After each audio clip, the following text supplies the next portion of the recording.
the smell of the house. I wanted to share my story and am hoping for some sort of reality check. I don't have a good personal support system. One thing that bothers me about sharing this is that I cannot provide all details about our relationship or her side of the story. So, what follows is a decidedly biased presentation of the situation. My wife and I have been together about 12 years. Our relationship was never really very strong. Early in the relationship, she was clingy and would fly off the handle whenever I did something she didn't like. I specifically remember a time in college where she said something like, "So what are we doing for dinner?" And I said, "Well, I wasn't really planning on dinner with you tonight and was going to do something else instead." She was in her car in the parking lot of my apartment building. She got po that I didn't want to spend the evening with her, slammed the car door, literally peeled rubber out of there. I share that story as an intro to the idea that I am unable to share my feelings with her. It's not all her fault, I choose to be this way. There is certainly some personal accountability for being this way. I am always afraid of her reactions. In every situation, I find myself analyzing what she wants out of it,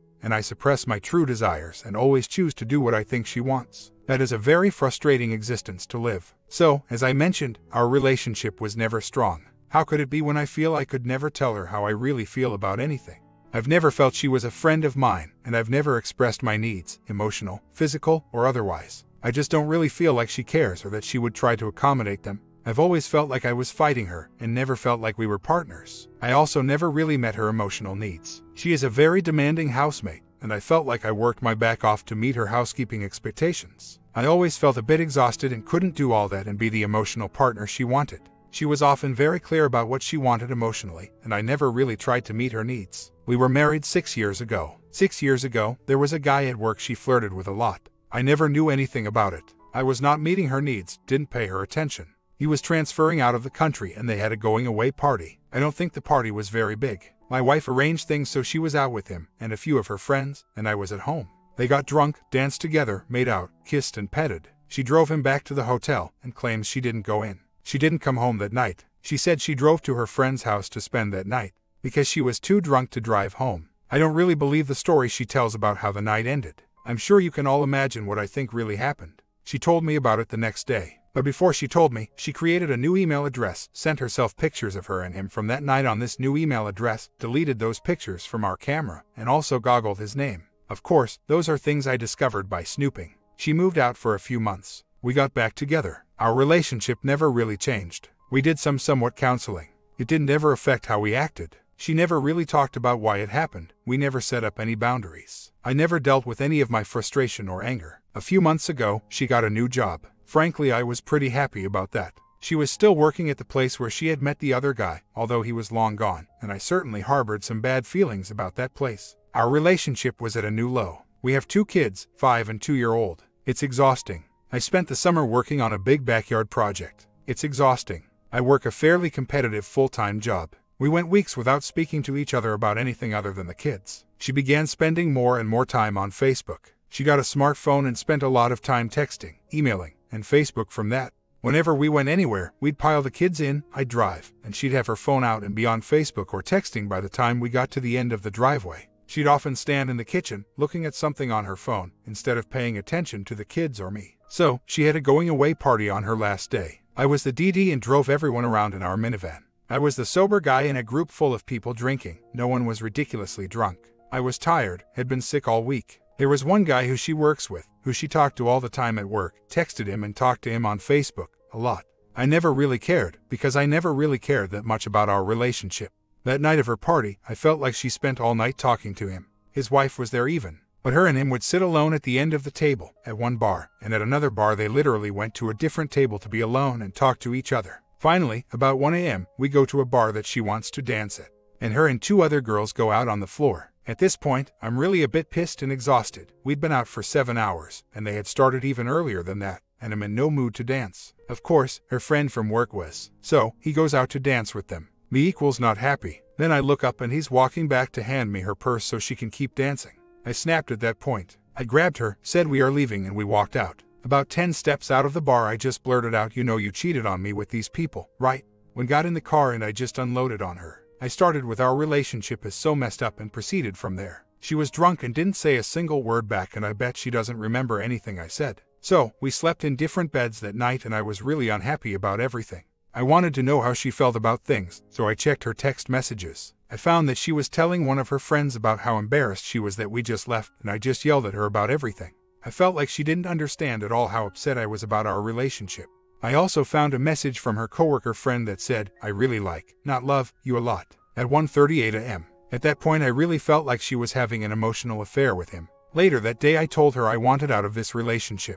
There wasn't anything left in it. Later that night we talked, and I finally told her about how I felt like I couldn't trust her with my feelings. I told her I felt like she takes advantage of me. I told her I didn't think she'd ever change anything, that she'd always just do whatever she wanted to do and would never care about my feelings. We stayed together, and had a friend pass away a few days later. She was not close to this friend but hung out with him as a group of friends. In the 12 years we were together, I think we saw this guy 3 times. Another of the group of friends, named Bruce, had always made me uneasy. He always seemed to look just an extra half second at my wife. So, a few days after telling my wife about how badly I felt our relationship was, Bruce came back to town for the funeral. My wife didn't even know where Bruce lived. She asked, and I said sure, to go out to dinner with Bruce the day before the funeral. So, she was gone that night. The next night was the funeral. She went to that while I took care of the kids. After the funeral, a group of them went to their parents' house. We are close with many of this group of people, and these parents are almost like parents to my wife, and she got drunk and spent the night there. As soon as she texted me to say she was going to stop by their house, I knew she'd spend the night there. Of course, Bruce was there, and for some reason something felt terribly wrong.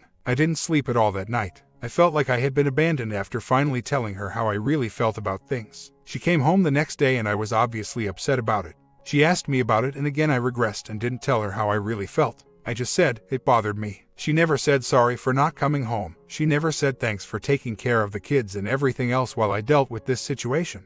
Things went downhill fast after that. All my suppressed anger bubbled up.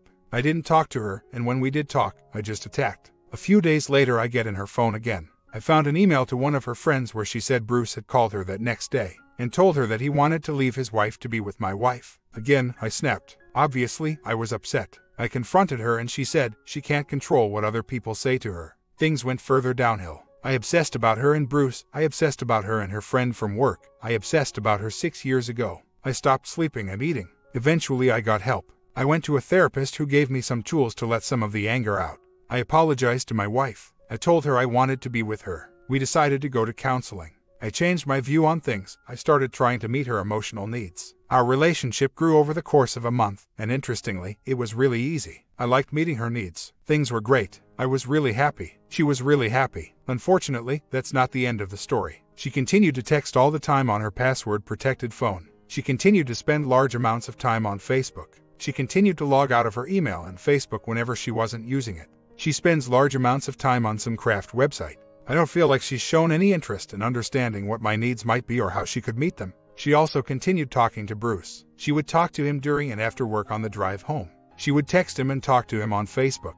Of course, she says she just wants to be his friend. But I've also read emails where she admits she likes the attention he pays her, and that she knows I would be mad if I knew she was talking to him. She also said she's had multiple conversations with him regarding his feelings for her. She never told me about anything with him. I had to find it by snooping. She didn't tell me she was still talking to him, but she did know it would upset me. Since then, I had to snoop to find she was still talking to him and confronted her about it, and she says she stopped. I was pretty much able to deal with that. During our last counseling session, we started to get into the thing with Bruce, then ran out of time. Since then, she's spent as much time as ever texting on her phone, spending time on the computer, etc. She knows it bothers me. Again, the trust drained out of me. I don't think she'll do anything to ever protect my feelings, and I don't feel like I can share them with her. I've told her that and she gets defensive saying I'm blaming her for everything. She rationalized continuing her friendship with Bruce and that she wasn't hiding things from me. She just wasn't telling me things and she doesn't see any problems with that.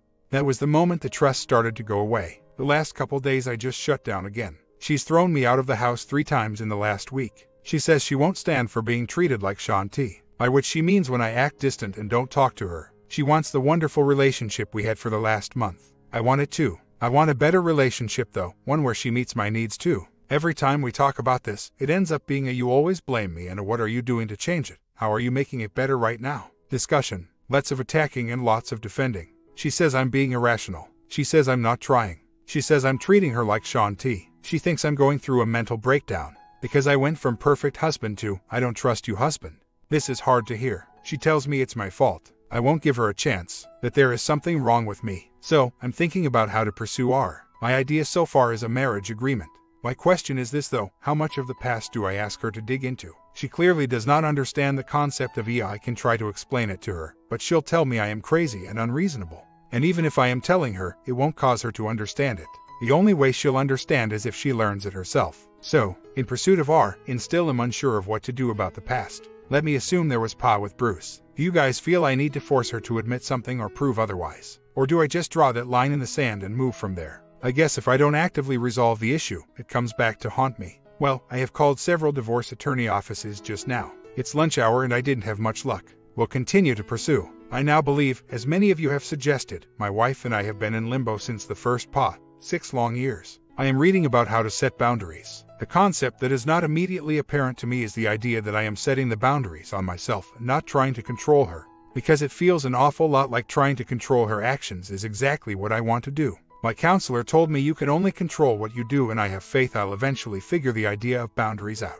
I feel like a goddamn fool. Yesterday when I was leaving, I told her I'd be staying with my mom for a while. She just emailed me asking if that was still the plan. Is this too harsh of a reply? No, I am not going to leave my house because you have a problem with the distance I feel as a result of your actions. If you don't like it, you can leave, but you aren't taking the kids. I wish I could get in to see a lawyer today. I want to do this tonight. Another night unresolved is going to be toxic. I want to be able to put the D papers down right in front of her. Saying, well, I called a bunch of lawyers today and I'm waiting for them to call me back isn't quite the same. Her responses to that email. It's so easy to see how it's trying to manipulate me. And it's so easy to see how setting boundaries solves this. Do you really think it's a healthy atmosphere for our children? Honestly, I am just asking for a couple of days away. When you wanted that, it was fine for you to leave. Now that I am asking you for a break for a couple of days, it's unreasonable. That last one was very interesting. I wrote back, I didn't say it was unreasonable, I said no. She's never heard me say no to her before. I was able to make an appointment for this afternoon. She continues to try to manipulate me into not coming home tonight.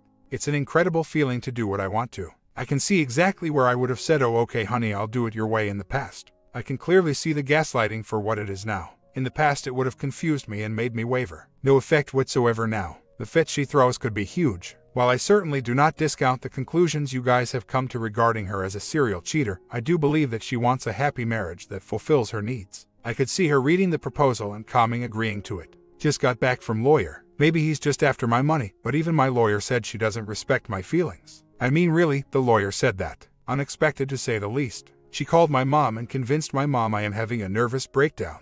I have to head over to mom's now and explain I'm not crazy. Or at least I don't think I am. The situations I've found myself in over the last week are just so bizarre. She called my mom saying I wasn't being myself, and that she thought something was really wrong with me. Also, that she had asked me to leave and I wouldn't. I would go stay with my mom if I left. I didn't bring my mom into it. Obviously, my mom then called me. There is a distant history of suicide in my family, and the way she framed it, my mom was very worried. When I went and talked to my mom, I showed her my boundary list. I asked her if there was a single thing on there that was unreasonable or irrational. She agreed there was not. We just got done with our talk. She didn't want to talk, but I insisted we do it anyway. I started by taking full responsibility for my shortcomings in terms of meeting her emotional needs. I then explained that I have the right to have my expectations met in our marriage and shared the list with her. I told her that she did not have to decide right away, but that if she could not promise to meet those expectations, I would file for divorce. I told her I had met with a lawyer who had papers filled out and was waiting for the go-ahead. Her initial reaction was I don't have anything to say, and she tried to go to bed.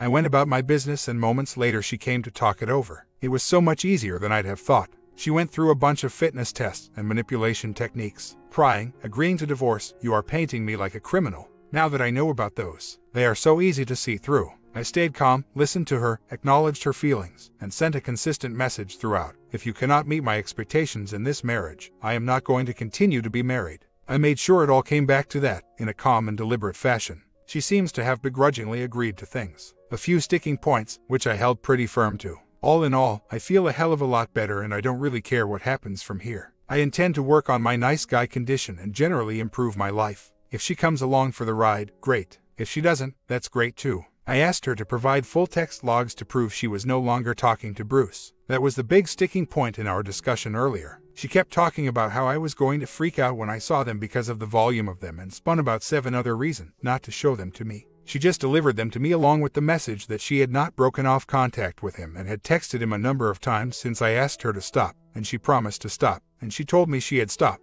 It was very hard to keep calm about that, but I also didn't feel like flying off the handle was going to do any good. So, I asked that we shelf the issue for a while. She's upstairs flipping out, the whole my life sucks routine. I guess I'm not sure what to think of this. She lied. She lied about not lying. Everything in me wants to go up and yell and scream at her about this. I'm not sure I want to push for action tonight. I have an appointment with my therapist Friday. I'd like to wait till after that appointment before I do anything. Then on Monday we have an appointment with our MC. That might be a better place to bring it back up. I just went up there and calmly told her she has a decision to make about her behavior. That the lying is so much worse than the fact she was texting Bruce. I told her I cannot control her actions, but I will not accept lying anymore. She does not get any more chances. At this point I am leaning toward D, but I want to give this a little time to marinate before filing. It's just crazy. She told me again and again she had stopped talking to him. Oh man, I just can't even believe it. This morning I received a healthy dose of what do you want me to do about it? Nothing I do is going to matter and it's not enough time to change. Also got some see this is why we can't talk about it. You get so mad. Guilt shifting, minimizing, rationalizing. It was all there. I actually stayed pretty calm and laid down that if there aren't drastic changes in her behavior by Wednesday of next week I am filing. I said again and again, I am not telling her what to do, she can behave how she wants. I don't think I was strong enough on the idea that her behavior will have consequences though. Would like to go back and make sure that got fully stated. This woman could be a great mother and great partner. There is potential. I still consider R she needs to get out of the fog. But D is a much more likely occurrence than it was yesterday at this time. Again, thank you all for looking at the truth. I said in my first response, it was hard to hear. It's hard to be told you are living in a world built around lies and the person you've put so much trust and faith in cares nothing for your feelings. Mistakes. I can live with someone making mistakes, but these are not mistaking. This is behavior. It's also tough to be shown that by being a coward I allowed all of this to happen.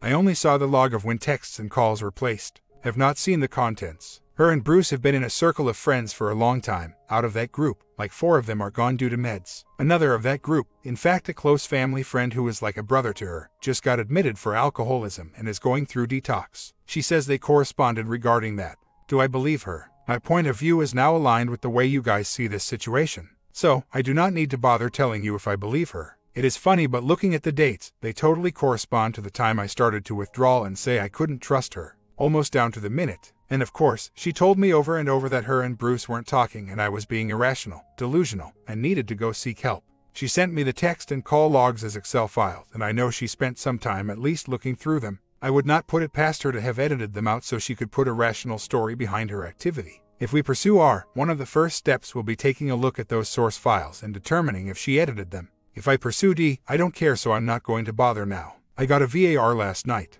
only to realize when I was going to start it up that it didn't come with batteries. It would be interesting to go back and listen to the number of strategies she came up with to avoid showing me those text and call logs. She's so deep in the fog she's dragging lots of other people into it with her. My mom saw right through her fog when I explained the situation. She's also dragged her dad into it and several of her really close friends. Are there any effective strategies for helping someone out of their fog, or is it just a matter of letting whatever happens, happen? I can't make her see the truth the same way I can't make her tell the truth. It's a decision she'll have to make. This is bothering me now. She asks what I want her to do. I don't believe she is out of the fog yet. Do I ignore or do I lay out the 3 steps to regaining trust for her? Personally, I'd really like to see her find out the way to deal with this on her own. The question is really more short-term. While she is in the fog, she believes her own lies. To tell her, for instance, to tell the whole truth. She has consistently told me she is telling the whole truth, only for me to trickle additional truth out of her later. Until she leaves the fog, she will not reveal the whole truth because in her reality, she already has revealed the whole truth.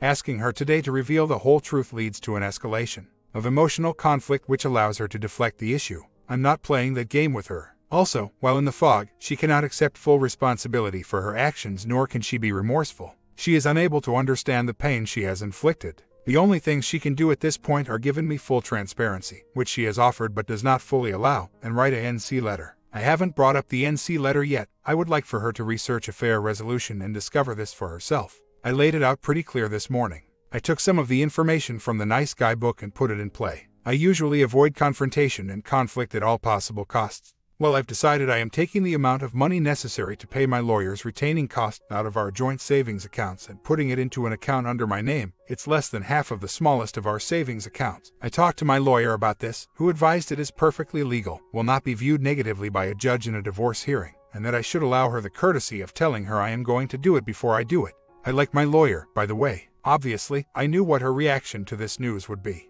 I have been using the 180 steps. So, this morning I was awesome with our son. Our daughter always sleeps late. Let her sleep in a little, was not unfriendly with the DS, showed on several instances cooperation on domestic issues, simply being a good person. Then at the first good opportunity, I told her I needed to talk to her. I just plain said I am taking less than half of the money out of this savings account and moving into a new account which you will not have access to. Her reaction was predictable. She tried to turn herself into the victim and gave me a number of fitness tests. You haven't given me enough time to change. What do you want me to do? I simply said I am open to working on things, but I have a right to get a divorce anytime I want, and I have a right to protect myself. I am not willing to be married to the person you are right now. She said something like, I can't even take your name off that other account, to which I returned, you can take the money out of there. She said, do you really think I would do that? And I calmly looked her in the eyes and said, I absolutely think you would. I am not doing this to attack you. I am giving you the courtesy of knowing before I do it. And I walked away. It felt amazingly good to be in control and to get what I expect out of a conversation. Therapist, she validated everything I've felt, said, done. I suppose that's her job. She said, clearly my wife is not in touch with reality. I'm sure my T already had me pegged as a nice guy who had suppressed his true self. She asked me how it felt to be able to let that out. It feels amazing. The way self-confidence has returned to me so quickly and in such volume is incredible. This may be TMI, but I've never been comfortable walking around bare in the gym locker room. T helped me come up with some strategies for how to deal with upcoming MC session. And I have another T session prior to our MC session to come up with more ideas. I expect this session will make or break our chances of R. If she does not demonstrate full honesty at that session, I file the next morning. Right now, I am limiting truth-telling those who I believe can see through the fog.